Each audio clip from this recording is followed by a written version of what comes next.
What's up, Scoop? What's up, Tulu? What's up, Elko?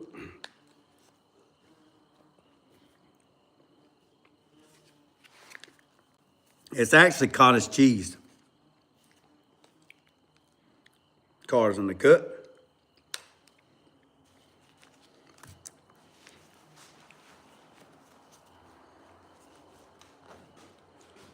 Ooh. Give it about 2 minutes, and then I'm gonna show you what I've been working on.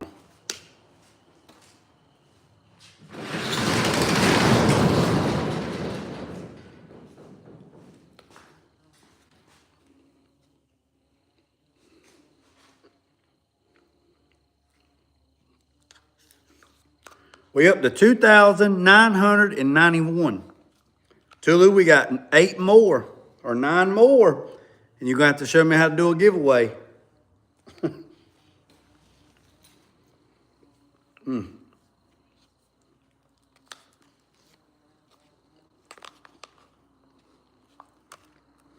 Yep. All right. I'm almost finished. Hold on.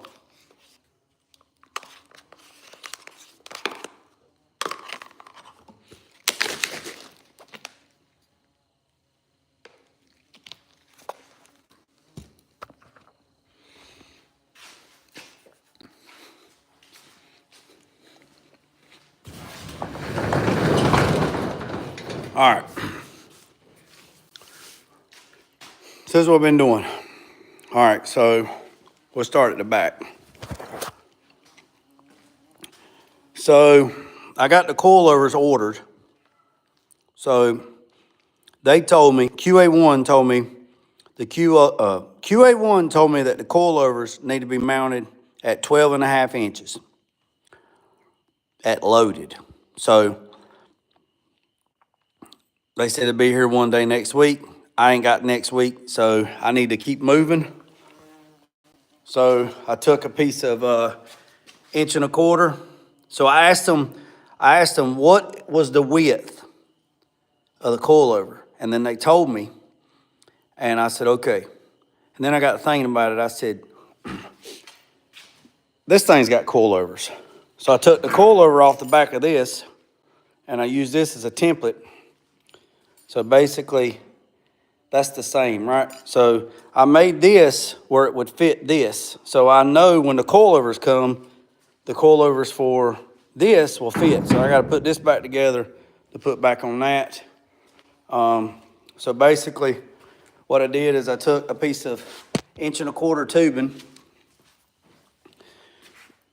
I put this bar 5 inches.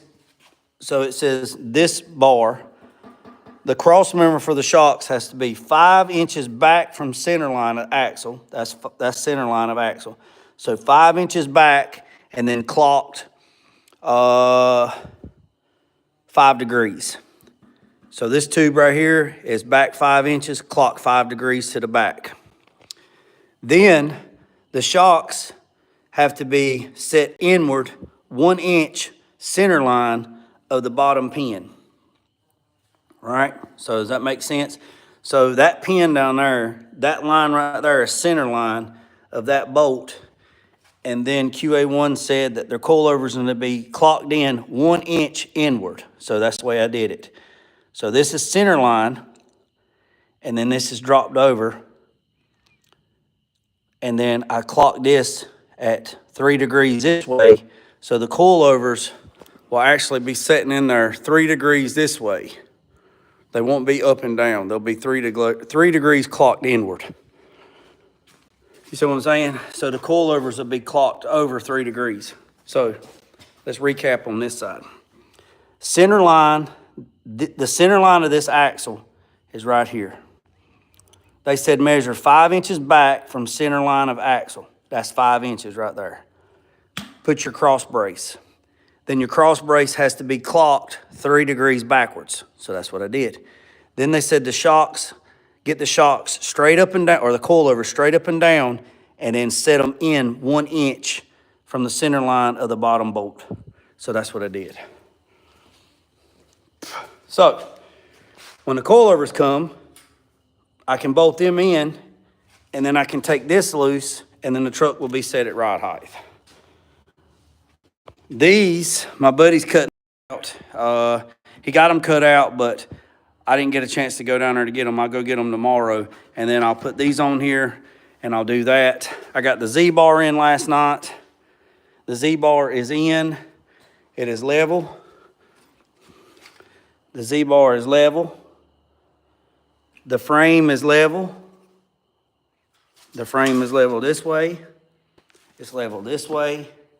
And it's plumb and it's square. So from that corner to this corner, it's a 1/16 of an inch within square. And that could be the flex of the tubes. And yes, yeah, it's going to be a independent with coilovers. Just like this. Just like this. Just like that. Just like that. So, that's that. I had this cross member. This right here is for a Camaro, a 71 Camaro. I just got an ideal off of it, but I'm not using it. I just wanted to look at it. Here's the front suspension.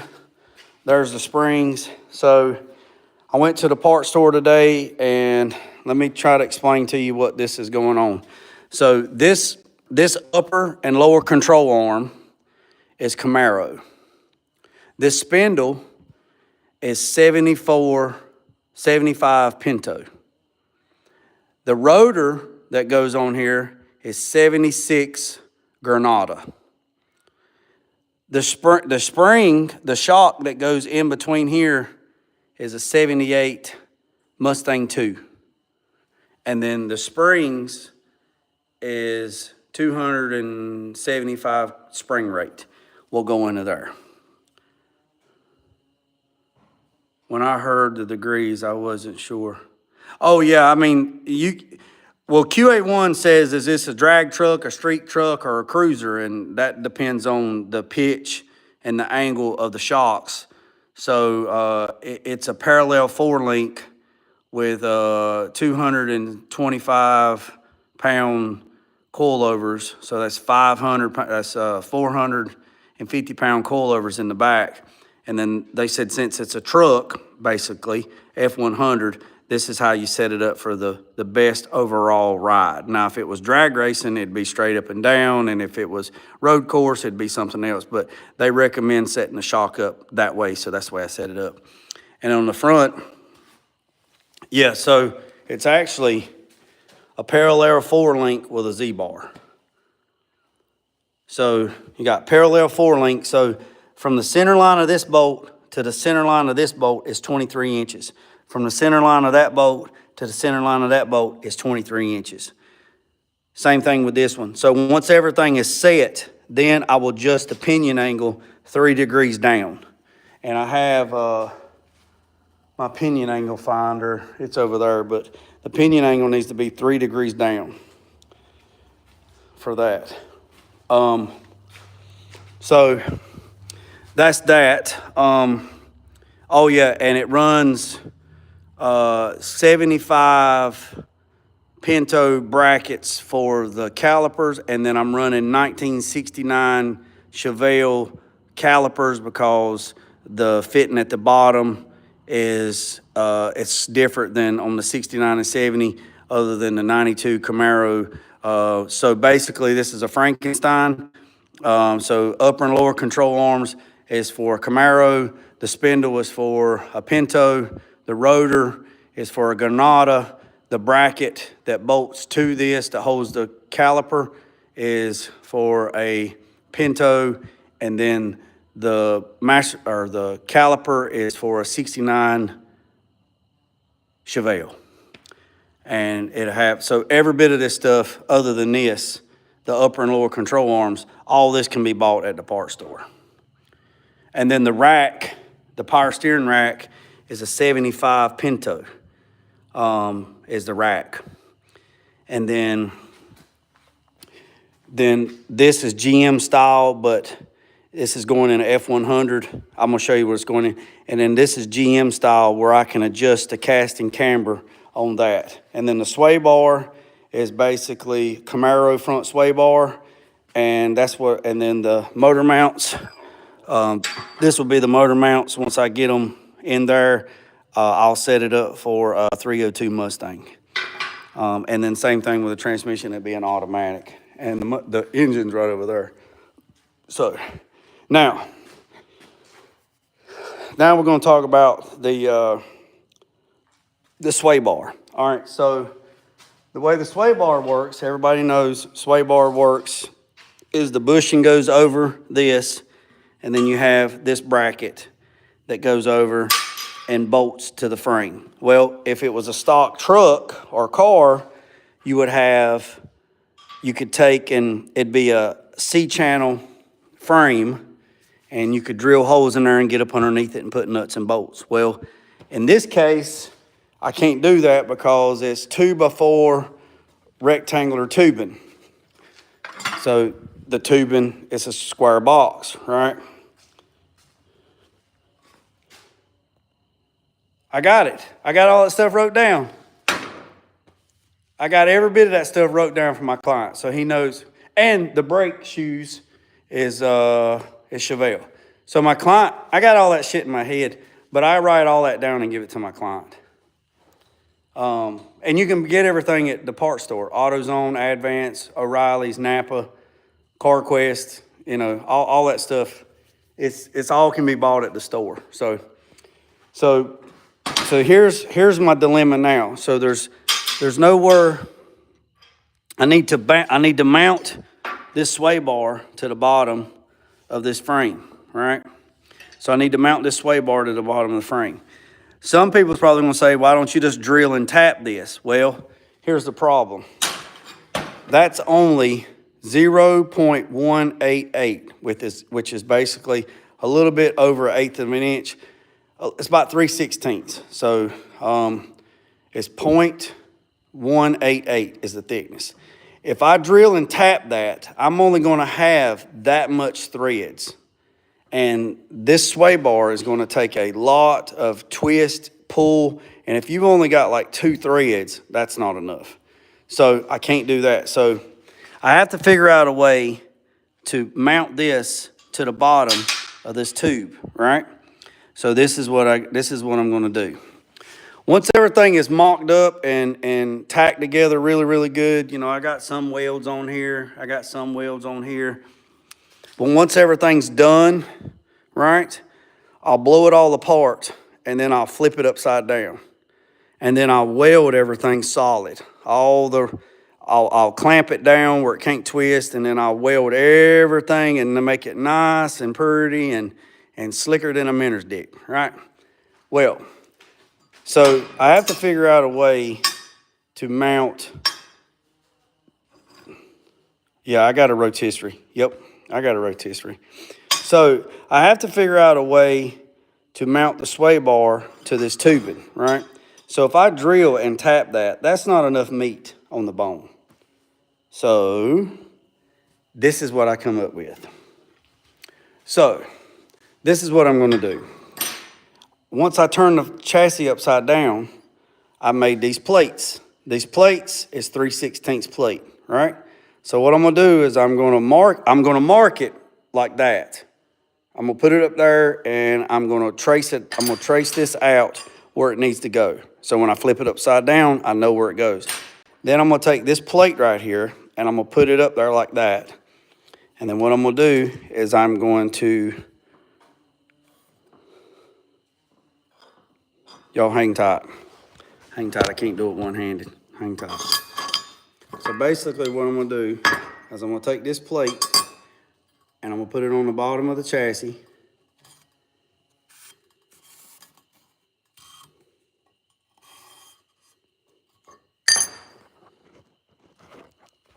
So basically that's what I'm gonna do. I'm gonna take this plate, I'm gonna turn the chassis upside down, I'm gonna put this plate on the bottom, and I'm gonna trace it out. And once I trace it out, I'm gonna cut this out. I'm gonna cut every bit of that out, so I'm gonna put a hole in there, right? So then once I put that hole in there, I'm gonna take this plate and I'm gonna drop it down in there and I'm gonna weld so it'll be flush, right? You follow me? It's not gonna be raised up. I'm gonna cut a hole and I'm gonna drop this down in there where it's flat. And then I'm going to weld this, I'm gonna bevel this, and then I'm gonna weld this solid all the way around. But what I'm gonna do first, see, I already got one mocked up. So what I'm gonna do is I'm gonna turn this over like this tonight. And I'm gonna show y'all. I'm gonna weld these nuts. I'm gonna weld these nuts to the bottom of this plate. So when I unbolt it, when I take it apart, the nuts are gonna be welded to the bottom of this plate. Then I'm gonna take this plate and I'm gonna drop it down in the hole, right? I'm gonna make sure it's level and flush, and then I'm gonna weld it all the way around the perimeter, and then I'm gonna clean it up. So when it's all done, only thing you're gonna see is two holes with a threaded nut on the bottom. So when you look at it, it'll be completely flat on the bottom, and there'll be two holes. And then I can just take the sway bar bracket, and since the sway bar bracket is slotted, then I can run the bolt in there with a washer, and then I can adjust it left and right. Could you use 1/2-inch plate? Well, I mean, I could, but I mean, I could use 1/2-inch plate, but I mean, that's 3/16, 1/4-inch plate. So once I put that in there and weld that, so it'll be in there like that. You know what I'm saying? It could be done, but then the nut is what's holding it. So the nut will be welded to this, which is this, dropped in there like that. And then I'll weld the nut. So this, if you think about it in theory, it will be sitting in there like that, and it'll be welded solid. So the only thing you'll see is the nut. Only thing you'll see is the threads of the nut. Does that make sense? So basically, this will be in there like that right there. And then that will be because I don't want to weld that to that, because once I weld that to that, then the sway bar is going to be 3/16 lower, and it needs to be flat. I thought about just drilling two holes and then welded that on there, but then the sway bar won't be flat. It'll be dropped down like that, and plus it'll look like an afterthought, and it'll look like, oh, they just put that up there and welded it. You know, they took the easy way out. So if I cut a hole, if I do like this and cut a hole, drop this in there flush, weld it solid, then the nuts will be welded on the inside really, really good so they don't break loose. And then this will actually be flat. So when you look up there, all you'll see is two holes, and you look in there and they'll be threaded. So that's my plan. So what we're gonna do right now is I'm gonna get the welder over here, and we're going to weld these bottoms to give y'all a little bit of, I don't know if this thing right here is charged up, but we're gonna see. If it's charged up, if she's charged up, I'm gonna, okay, look out, Jackrabbit.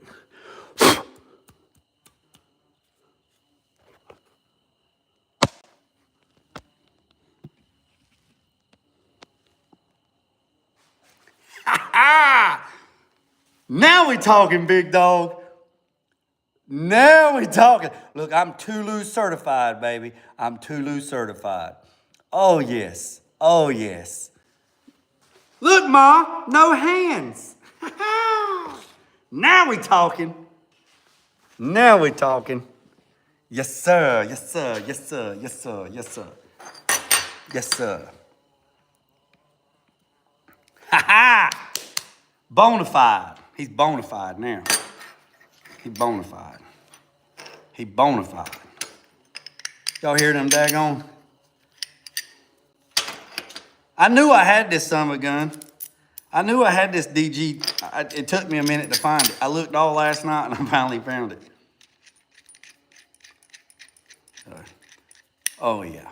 Oh yeah. Let's see. Oh yeah.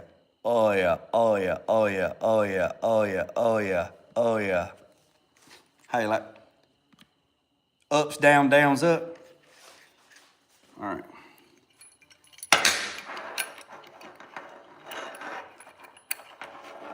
Everybody have a good day today. It was a nice day. Let me clean this camera. Hold on a second. There we go. I got some good news, man. I had somebody reach out to me today because they've been following me here on YouTube, and he's probably watching this right now. He sent me a message and he was asking me, could I build him a chassis for his truck? So, oh yeah.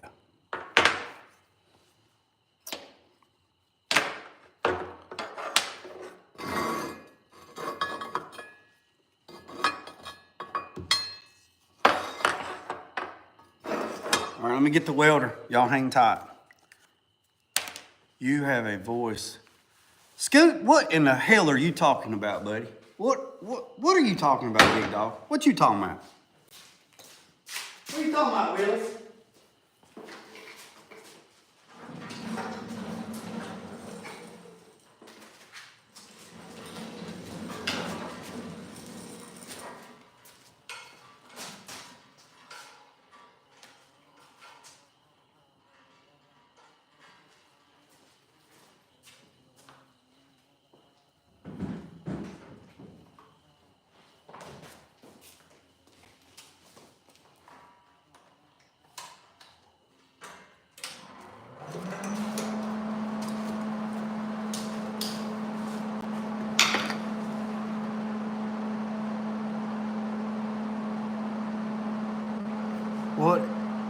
What is it?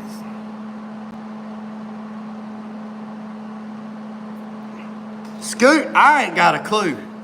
I can't say what it said. I can't say what it said, honestly. I might get banned. It changed it. It actually changed it.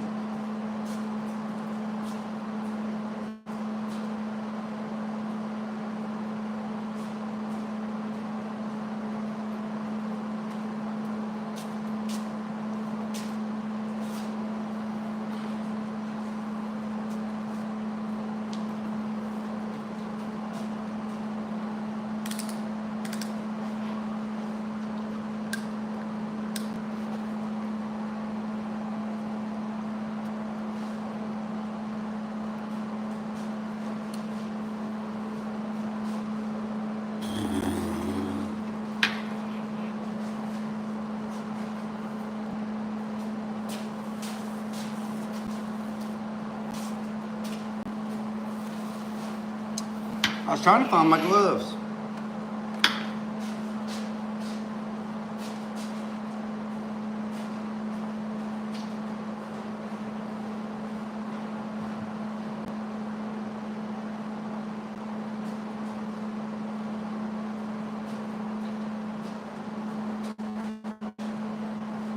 These ain't the gloves I normally.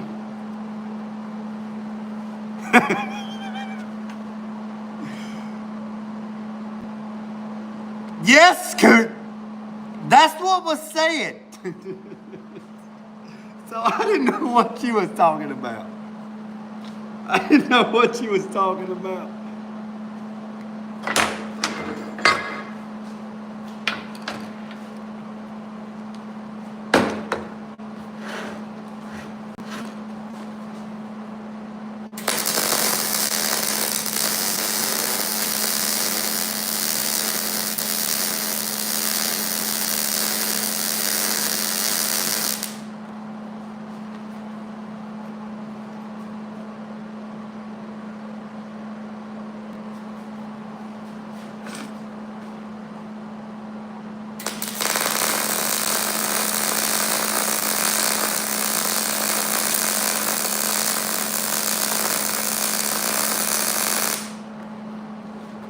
Now we're cooking with gas.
Hey, it's okay, man.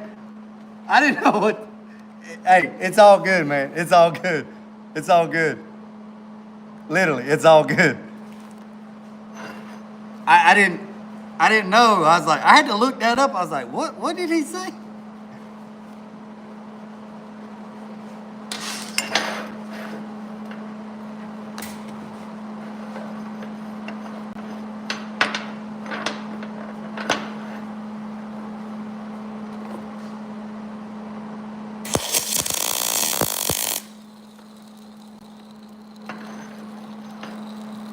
I hope I don't catch that rug on fire.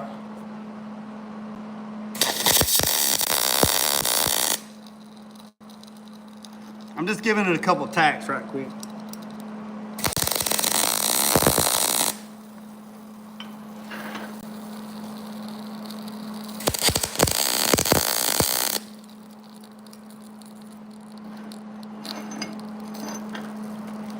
Let me pull this blanket back. Cause this Harbor Freight blanket, this some might go up like a fire sale.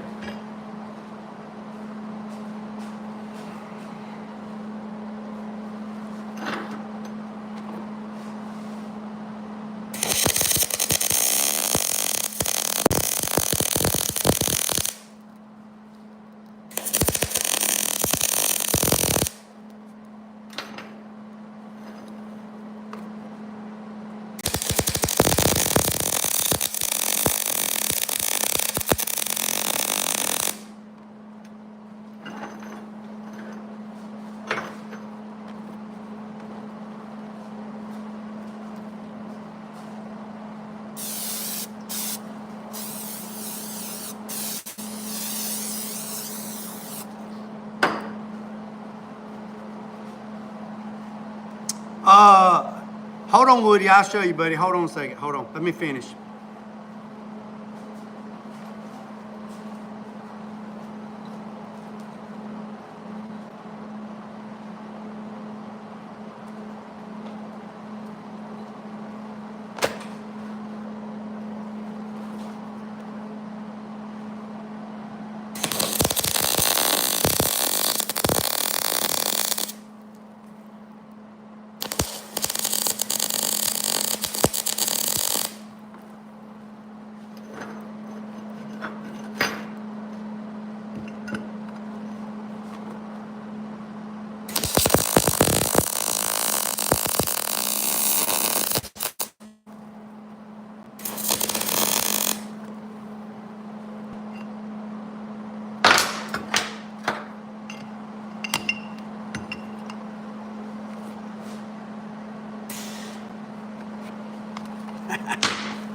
Big dummy.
Let me go cool these off and I'll show you. Hold on.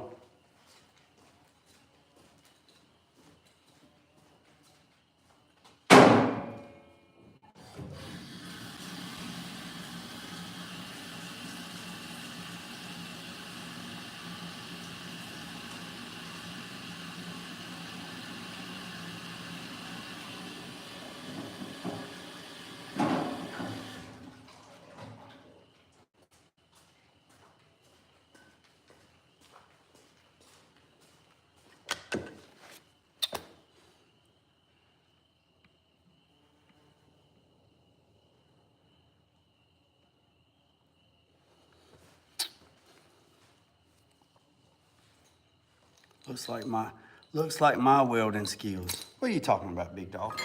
All right, Woody. So this is what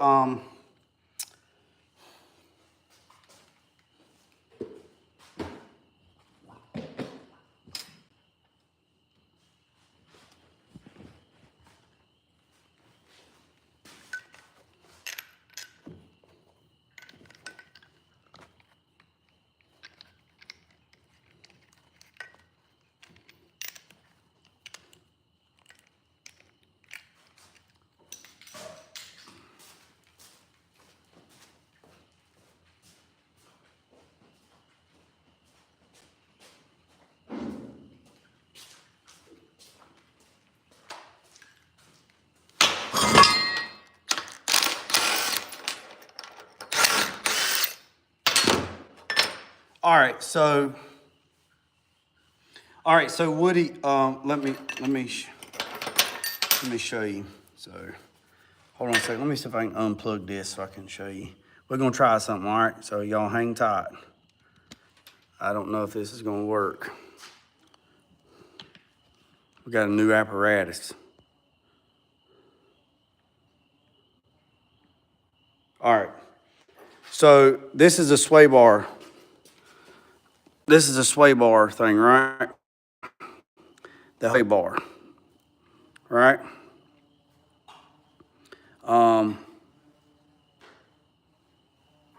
This is a sway bar, and this is the bracket that holds the sway bar on. Well, since this is the frame, there's nowhere to put it, right? And if I drill and tap this is only 0.188, right? So it's not enough meat to put this on there to hold the sway bar, right? So this is what I'm thinking. So let me see if I can turn this thing around. Y'all just have to bear with me. Let me get this octopus thing. So this is what I'm thinking. So measure on the frame, on the tube where it goes, right? And then take and cut out a section, right? Take this piece, drop that down into this piece, right? Where it's flush. And then weld this back into the frame solid and then clean this all up. Yes, yeah, exactly. I'm Frenching some nut plates. I'm Frenching them nut plates. And then, so basically, when it's all said and done, all you'll see is two holes, and then the sway bar will bolt onto it like so. Like that. Right. What's up, 84? So that's what I'm doing. That's what I'm doing. So I want it flush. So when I flip the chassis upside down, I can cut that in there, and then I can French these nut plates in there, and then when you get done, all you see is the two holes. So that's what me doing. Let me walk back here. And I'll show you. Y'all have to bear with me on this ghost stick. So, all right, there we go. So I got those tubing is representing the QA1 coilovers. I got all the measurements for the coilovers. I made those tubings. And then right here is the center line of the axle. And QA1 said, go to the center line of the axle, measure 5 inches back, put your cross tube in there, and then kick it back 3 degrees. All right? And then come back 5 inches, clock this 3 degrees, then mark center line of the bottom bolt hole of the shock. That's the center line of the bottom hole of the shock, and then set it in 1 inch and then kick it 3 degrees. So when the coilovers come, which will be sort of like these right here, the coilovers will come and they will set in there like that and bolt up, and then we'll go from there. So that's that. And then y'all just gonna have to bear with me on this stand. This little thing in my hand is sensitive, boy. All right, so this is Pinto spindles, upper and lower control arms are Camaro. The rotor will be Ford Granada. The caliper bracket will be Pinto. The caliper will be 68, 69, 70 Chevelle. And then the spring or the shock that goes in the middle is 1975 Mustang 2.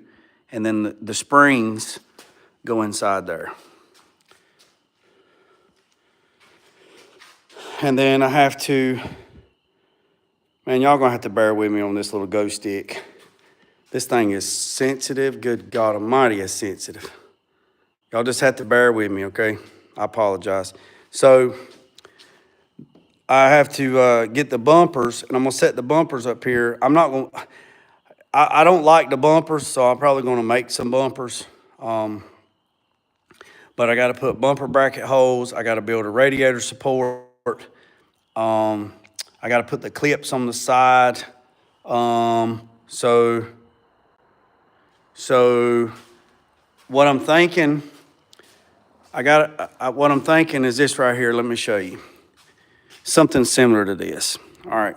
So the box truck on the side of the frame, okay? So on the side of the frame down there, the original frame, it had a piece of 1.5 by 1.5 angle that was welded to the stock chassis, right? And then you had bolt holes, and that's what bolt the box truck down. It was just angle clips. Now, got to thinking about it, doing some angle clips, and then we came up with an idea to, what if we made something like this, put it up on the side like that, capped it, and then Frenched the nut inside. So when you look down the side of the truck, it's something like this.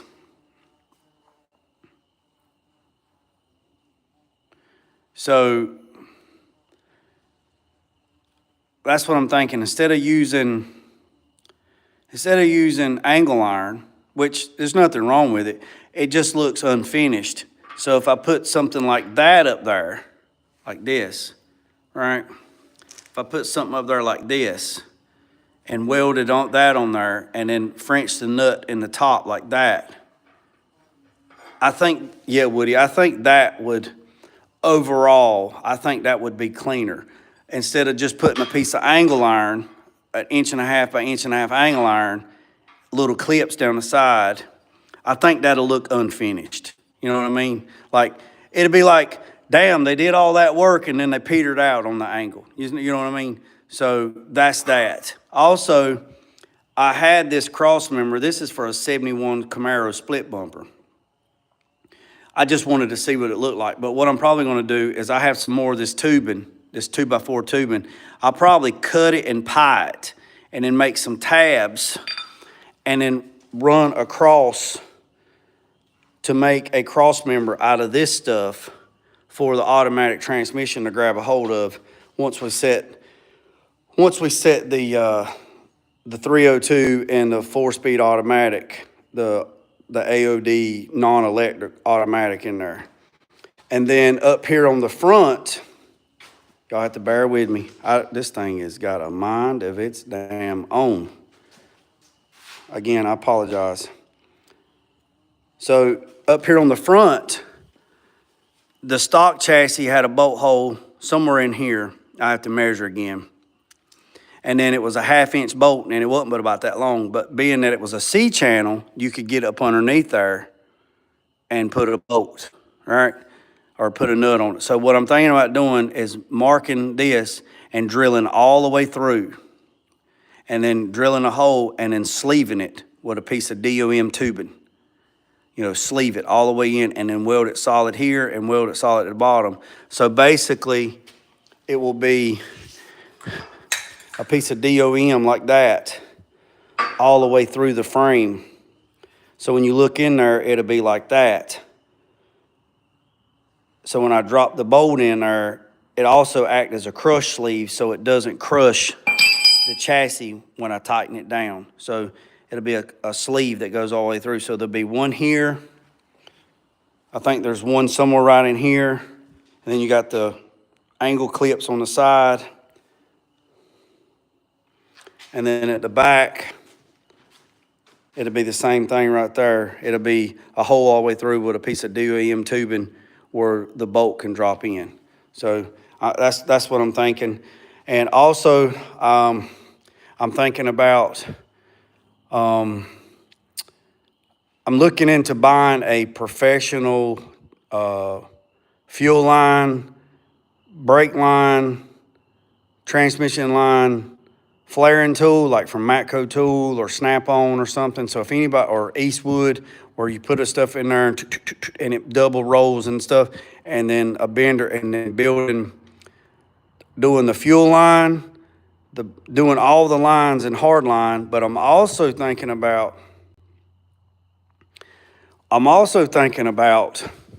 the wiring, right? The wiring. So let me know what you think. I'm thinking about all the wiring on the truck. You know, all it's going to have is tail lights. So all the tail light wiring. So it's going to have tail lights, you know, stuff like that. So instead of running the wires down the side of the chassis and it being a wire loom, I'm thinking about getting not conduit, but something like conduit, like thin wall pipe, and then doing the exact same thing and running all the wires in a piece of conduit or pipe. So when you look in there on the frame rail, you'll have fuel line, you'll have your brake lines, and then you'll have your wires. But your wires will all be encased into a metal tubing. I thought about drilling a hole in the frame and then snaking them up through there, but then you got the wires bouncing around inside the frame, and then you're opening up the inside of the frame for moisture and rust and stuff like that. So I'm thinking that I'm just going to run a piece of conduit, not conduit, but you know what I mean, a piece of thin wall tubing, and then run all my wires in a wire loom through the tubing. So when you look up underneath the chassis, there will be no wires showing. You know what I mean? The only thing you'll see is you'll see a hard line for gas, hard line for brakes, and another hard line, which will be all your electrical will be inside of a case and tubing. So I think it'll be a whole lot nicer and cleaner. Yeah, that's what I'm thinking, Woody. I'm thinking the same thing. It'll be a whole lot cleaner. It just give it that cleaner look. Because basically at the back of the truck, the only thing I'm gonna have, or wherever I put the fuel tank, I gotta build a fuel tank. So the fuel tank's gonna have to be somewhere in the middle because the filler neck on the box truck is on the side. I'll go out there and show it to you. So I'm gonna have to build a fuel tank on the side. So basically it's fuel injection. So I gotta put the fuel injection unit in there. It's a drop-in Holley unit. So all the fuel lines will be, you know, A&N lines or hard lines or something like that. So the fuel tank will be in the middle. I got to build a battery box. It goes in the middle somewhere. So actually, the battery box will go somewhere, and then the fuel tank will be somewhere, and then we got to put the cross member, the transmission, and then run the exhaust. So there's literally probably anything from this cross member back. There's nothing back here at the back except brake lines, and your lights for your tail lights. But let me show y'all what every bit of this is going under.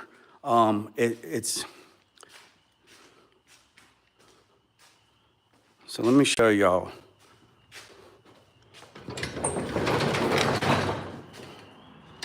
This is what it's going under. This is what that frame is going under. This 61 Ford box, it's a Ford, but it's not, the box is not a Ford, but you know what I'm saying? So this is what it's going under.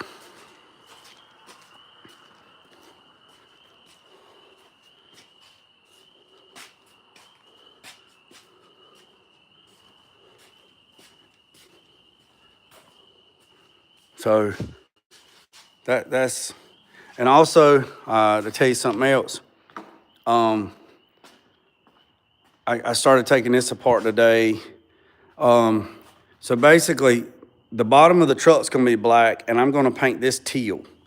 Well, I'm gonna powder coat everything, it'll be teal. The rear end will be black.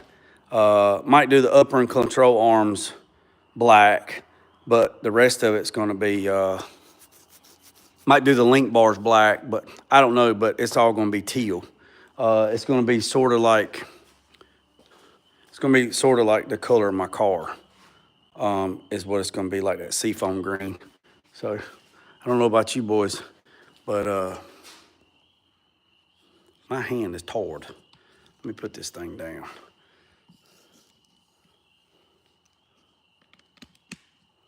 So, yeah. So that's what I got going on. So that's what I'm thinking. What y'all think? 13 people and 15 likes. Oh shoot, fire. Where'd that $2 come from? Hey, Grease Spot Garage, I appreciate that. This is for CG's welding lesson. Man, I appreciate that. I didn't even see, man, that must have, I think that popped through and I didn't even see it. I guess I was down here doing this. So yeah. Whew. I got some stuff to do in the morning, and then I think I'm gonna start stripping the hood on OG6. I'm gonna probably start stripping it tomorrow. I got an appointment. I got some stuff I gotta do tomorrow afternoon, but I'm hoping it goes well. If it goes well, that's gonna be a very good blessing. So I got a meeting tomorrow after 12, so I'm hoping that it's going to go the way it goes, right? If it goes good, it's a blessing. If it don't go good, it's still a blessing. So that's the way I look at it. So if what happens tomorrow around 1 o'clock, if it goes the way I think it's going to go, it's going to be a blessing. I can't see after the welds. I can't see after the welds. What y'all? So whatever happens tomorrow around 1 o'clock, 2 o'clock, if it happens, it's going to be a blessing. If it don't happen, it's still a blessing. Either way. So if it goes the way I want it to go, it's a blessing. If it goes how can I put that? If it goes the way I want it to go tomorrow, it's a blessing. If it don't go the way I want it to go, it's still a blessing, whether I know it's a blessing or not. So I hope that makes sense. Just because, things don't go our way, don't mean that it's not a blessing. There might be a bigger blessing later on. Maybe it didn't go through, maybe something didn't happen for whatever reason. I try to believe that moving forward. There is no bad days, there's only lesson days, right? So, people say I had a bad day, and I was like, no, every day's a good day. And they say, oh no, today was a bad day. I was like, no, today was a lesson. You had to learn something. So if you learned something from the day, it's not a bad day. You learned something. It might not went the way you wanted it to go, but it's still a lesson. If you don't believe it's a blessing, try not having a day. You know what I'm saying? So I've done all I can do for tomorrow. If it goes good, it goes good. If it don't, it don't. And you won't hear me say one way or the other. I'm just telling you right now. How about not a great day? Yeah, a not great day is because you didn't wake up. Then that's not a great day. So that's the way I look at it. You know, you take it for whatever, you know what I mean? So this week was a good week. I mean, I had some setbacks. I had, you know, did everything go the way I wanted it to go this week? Absolutely not. Did I learn something this week? Absolutely. Did I get a lot accomplished? Absolutely. Did I want to get more accomplished? Absolutely. But I was still productive all week.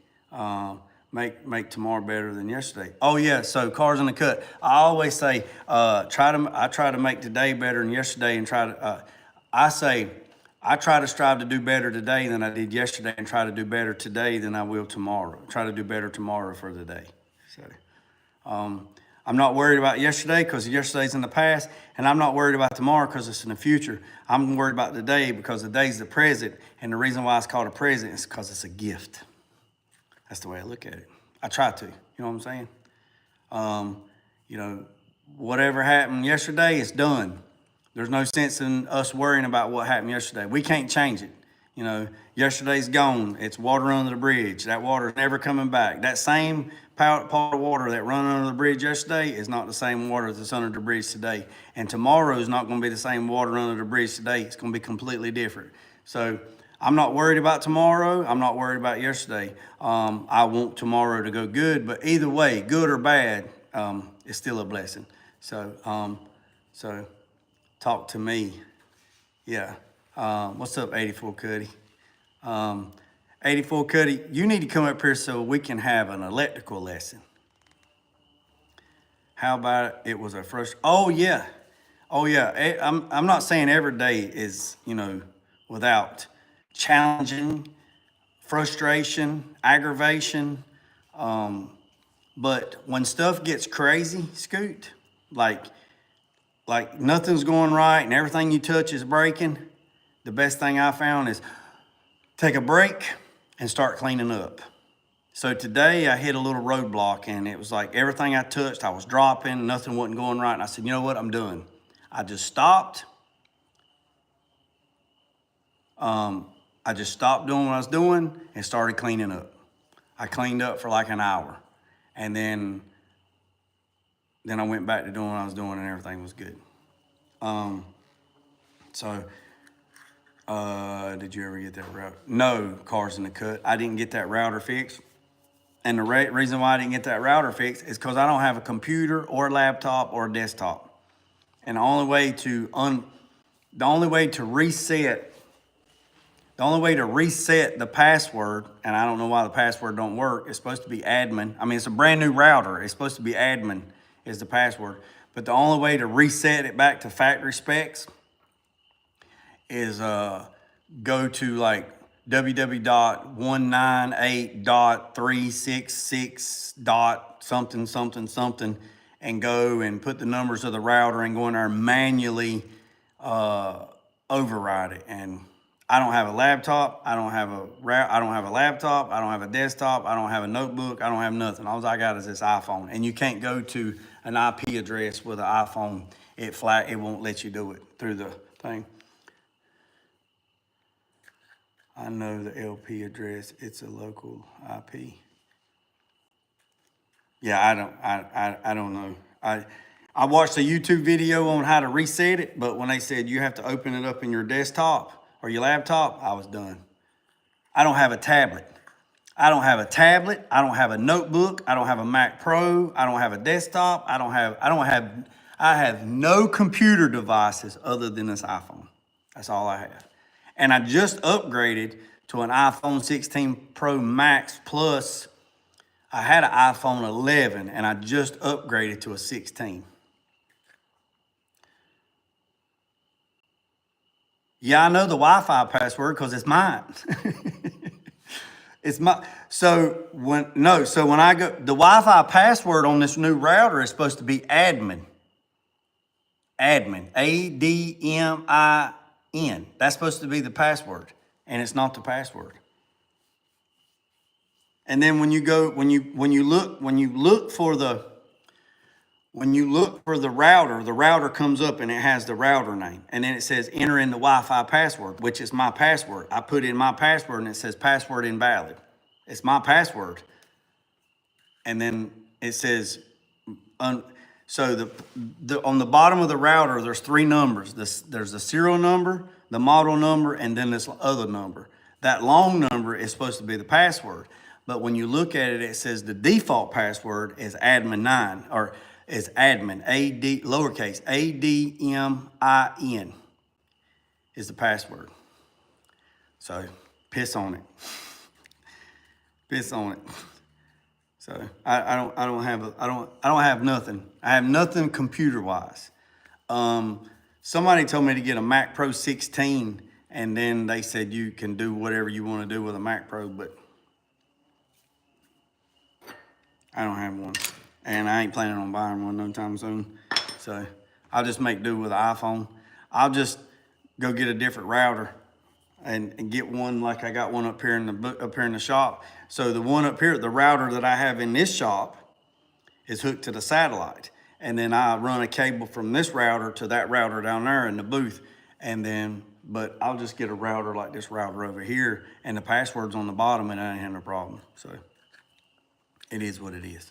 So, but I hope everybody's doing good. Like I said, I wanted to get on here and check in and see how everybody's doing, show you how to make these French nut plates and do that, and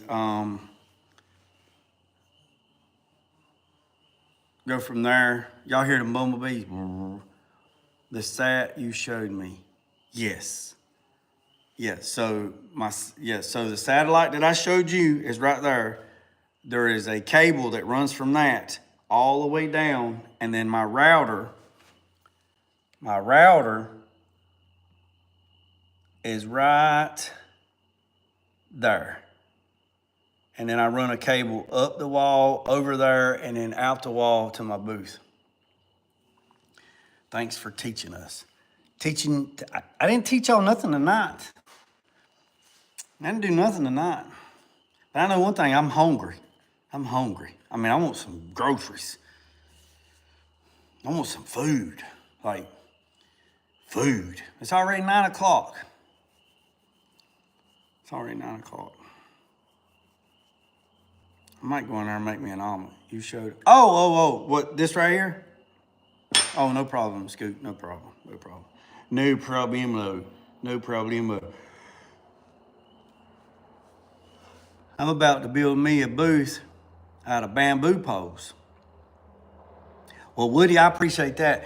I'm about to build me a booth out of bamboo poles. Hey, ain't nothing wrong with that.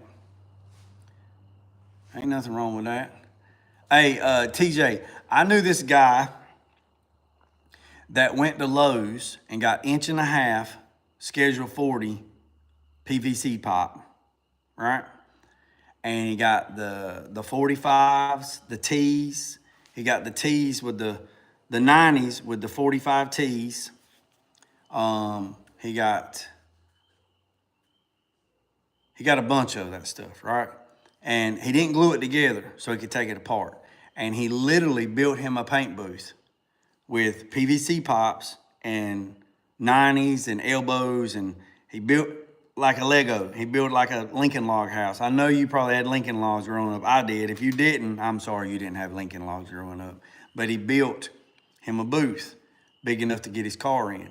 And he done the uprights about 4 foot apart.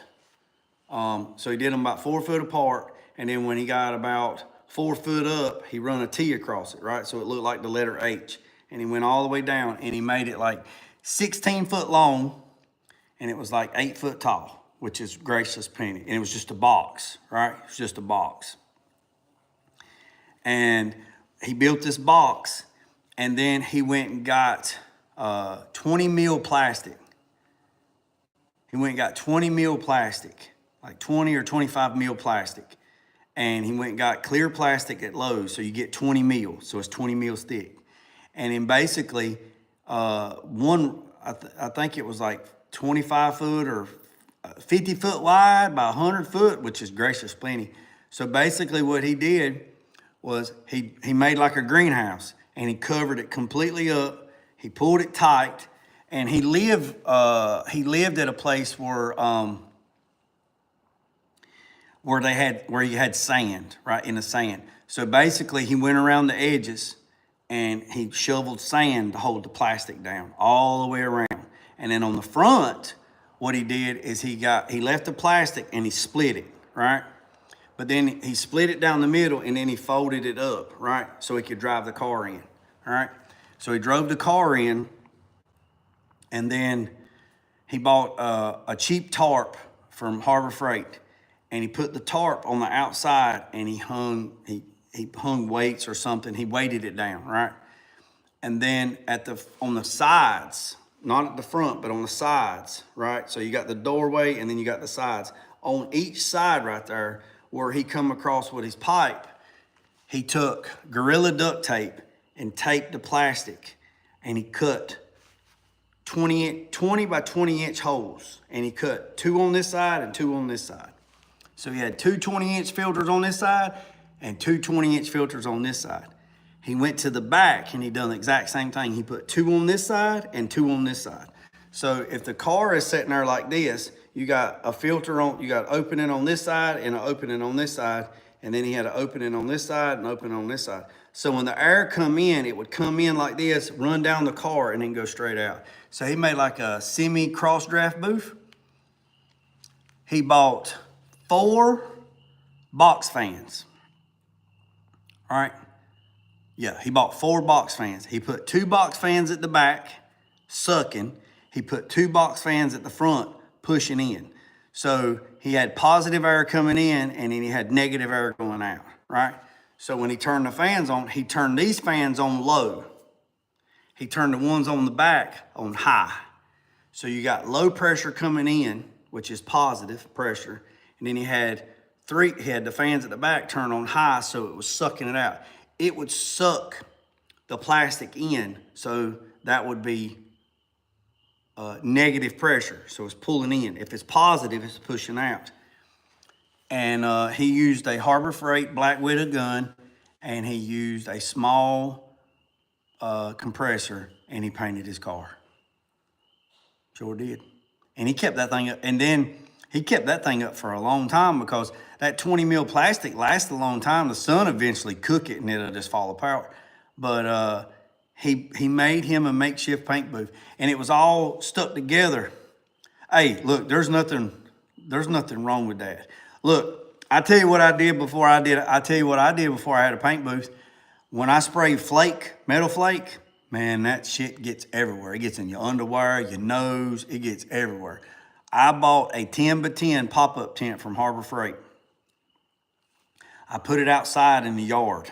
I staked that son of a gun down, right? And that's what I did. I wrapped that son of a gun in 20 mil plastic. So it had a blue top, and then I wrapped that son of a gun in 20 mil plastic. And I pulled it tight, and I duct taped it with Gorilla tape, right? And I slid a hole in it. I done the exact same thing. I put 2 Walmart fans at the back, 2 box fans at the back, 2 box fans on the front. So it was only 10 foot by 10 foot. So I had 2 fans on this side and 2 fans at the back. I put one of them picnic tables in there, and I took skate decks, and I went in there and laid skate decks on the table, and I'd flake them inside there, outside in the yard, inside that box, in that thing. And you talking about the ground right there looked like damn Santa Claus come down here with Tinkerbell and beat the brakes off of her, and the grass had metal flake glistening on it for months. And I flaked like 20 skate decks in there, and I left it. And then I'd go in there and I'd spray primer. I didn't have a paint booth. I actually painted my 54 Bel Air coupe right here on the floor, right here. I took and built a frame. I built a 2-foot frame, 2 foot by 10 foot, and I lined it up with 20 by 20 filters. I took that garage door, I pulled it down so I had a filter bank at the bottom. I turned that big ass chicken fan, that big house, that chicken fan right there, hold on. See that chicken house fan right there? I turned that son of a gun right there on, and I painted my car right here on my shop floor. I wet the floor down, and I painted my car right here. And it turned out great, standing right here.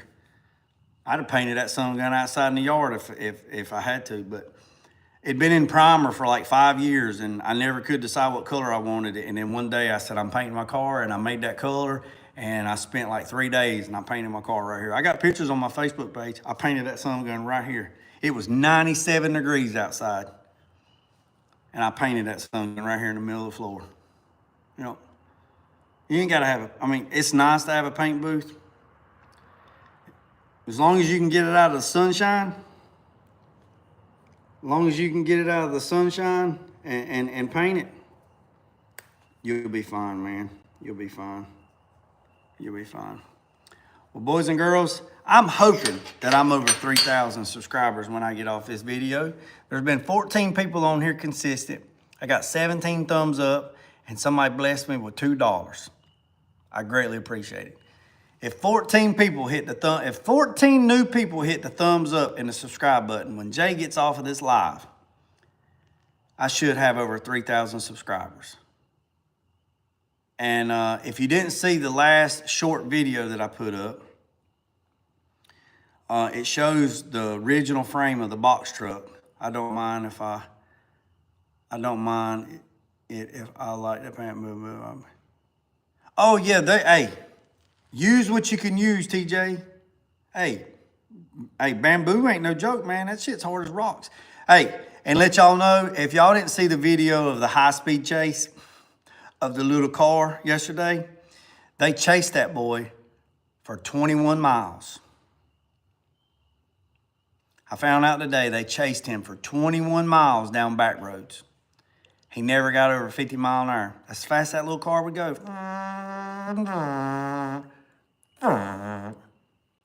Pissed off weed eater. They chased him for over 20 miles down the back roads. He was in and out.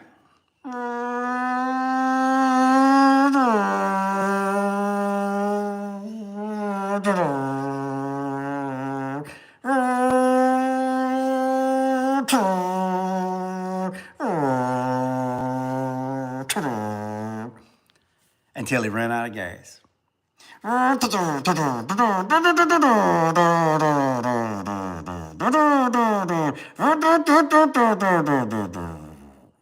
he ran out of gas.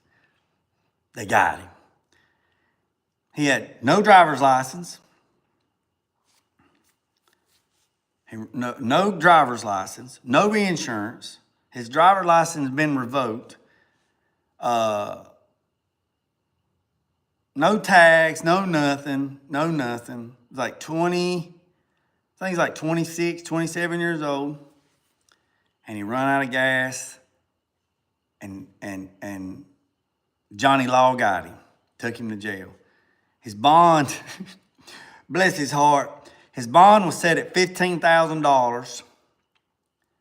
So he got out on 10%. So he got out on $1,500. He got out, and he was out in like 4 or 5 hours. So somebody posted his bond for $1,500, and he got out. Now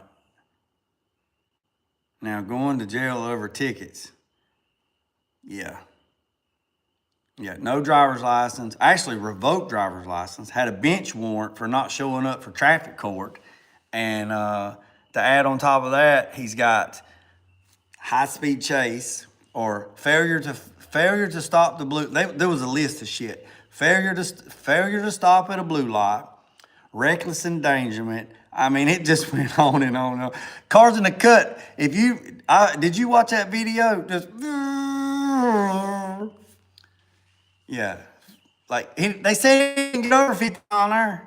Said he didn't get over 50 miles an hour. The car wouldn't go more than 50 miles an hour. But only thing we can do is pray for him.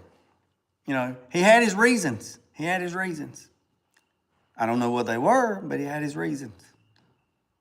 But least he didn't spend long in jail. Somebody posted his bond. It was like $1,500. He got out, and just it is what it is. That's why he tried to run. He racked up some charges. At least he can get his. Yeah, that was Chevy Addict. Yeah, I know. I should apologize for saying that, but I thought it was funny. You know, he said he was coming to get 87. I seen the beanie. Yes, I don't have to. Yeah. So, man, it should have just. Yeah. Well, technically. Yeah. So technically, he wasn't speeding because on the back roads, the speed limit's 55 unless it's posted 35. So it's basically 55 on all the back roads. So basically, they didn't get him for speeding. I didn't think about that, Zipperhead. They didn't get him for speeding. Hey, Zipperhead, I told John Buchanan about, you said he was a good dude, and he asked me, well, what's his name? I said, I don't know, Zipperhead. And he's like, Zipperhead? And I was like, yeah, that's his handle name on YouTube. I don't know what his real name is. We don't talk about stuff like that. That's personal. And I said, but he said you was a good dude. And he's like, okay, cool, thanks. Tell him I said I appreciate it. So he should have pulled over and gave one of them license plate tags.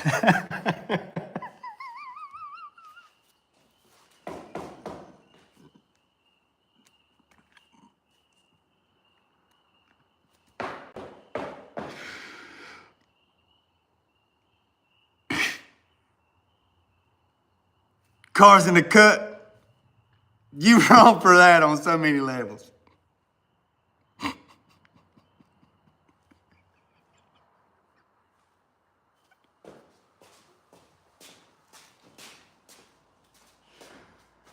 Ooh. Oh. Oh my goodness.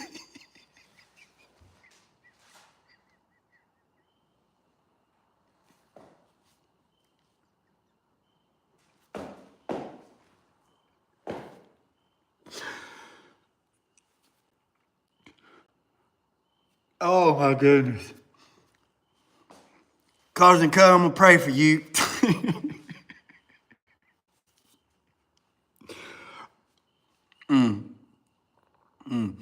Hey, is Tulu going live tonight?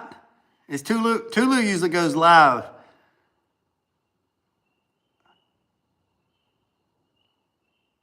Oh, I've already, look, okay, Zipperhead, I'll tell him that and then he'll know who you are.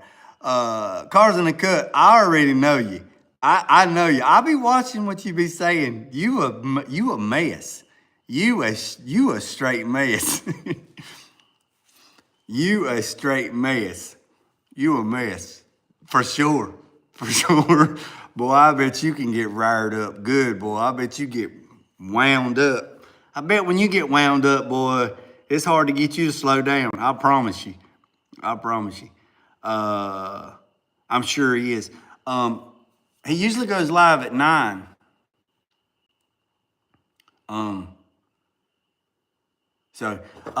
It's 9 o'clock, boys and girls. I appreciate you. I'll try to get some stuff. Well, like I said, tomorrow I've been called everything, but hey, cars in the cut. Hey, we all children of God, man. You know, hey, it ain't nothing but fun. It ain't nothing but fun hazing. It's you know, it's all in fun. If somebody wants to pick on me, they can pick on me too. I can dish it out, but I normally don't. I usually sit in the background and don't say nothing. But when he was calling out 87, I was like, man, I'm gonna get a little bit of piece of this. I just want a little bit, but you know, it's like Dre said, let me get one platinum record. It's like Dre said, let me get one platinum record and y'all can have it back. So. But anyways, boys and girls, I appreciate everybody tapping in. I hope I'm over 3,000 when I get off of here. It's different with me though. Okay, we'll have to talk about that in private. Like I said, I'm gonna get off here. I appreciate every single one of you. I'm gonna go fix me something to eat. I might eat some smoked salmon and some daggone fish sticks. I don't know. and I'm gonna check and see if Tulu's live, and then I'm gonna tap in on him and listen to all the craziness and see what the topic is tonight. So Cars and Cut, I might see you again later on tonight, and if I do, I'll listen to you throw it. If you don't, I'll talk to you later. I appreciate you, boys and girls. Y'all have a good night. I hope y'all had a good week. And remember what I said, boys and girls. Hold on, Cars in the Cut. Cars in the Cut. Hold on a second. Burn rubber, not your soul.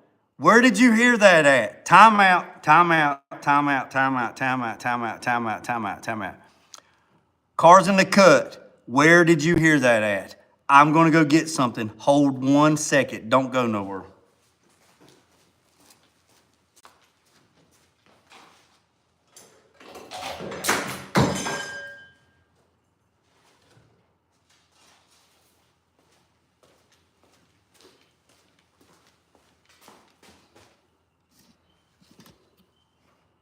I want to show you something. Here is my original business cards. My original business cards. You ready? These business cards are 20 some years old, probably longer than that. And then I changed the name of my shop. Let me show you. This was on my business cards. This was on my shirts. This was on everything. Look here.